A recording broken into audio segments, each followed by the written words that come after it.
Democratic sources tell CNN Vice President Joe Biden is believed to be on the verge of making his move. I'm the late Joe Biden. Every time Biden steps up to the microphone, all of Washington is hanging on his every word. I've been in a meeting with the president on another matter for the last 2 hours. The latest tea leaves, Biden is said to be meeting with advisors tonight as his team is setting up interviews with potential campaign staffers. Biden has also personally spoken with the powerful president of the International Firefighters Union, Harold Schaitberger. A source familiar with the phone call said Biden told Schaitberger Friday that his decision is imminent. The two talked strategy, and Biden sounded like he's running. It is getting late in the fall, and I do think we'll get an answer relatively soon.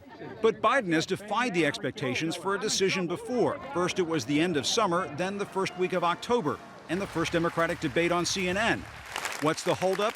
Delaware Democratic Senator Chris Coons says Biden is still grieving the loss of his son, Beau, who urged his father to run. Well, I think the vice president is deeply torn. He is trying to honor the wishes that Beau expressed to him in his last days. But I also think, as a father myself, that the depths of grief that I've heard from him and his family are stunning. Biden once again spoke about Beau Saturday night. As my son Beau used to say, just keep moving forward.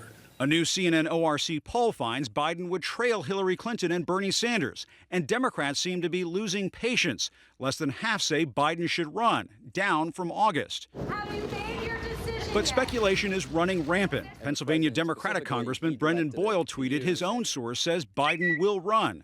Boyle tells CNN if he didn't run, it would be pulling back from a decision that's already been made.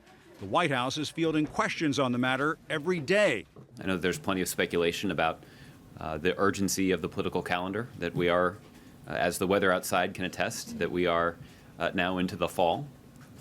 And that's when more of the country's attention and more of the debate focuses on who the next president might be. But ultimately, this will be a decision for Vice President Biden to make.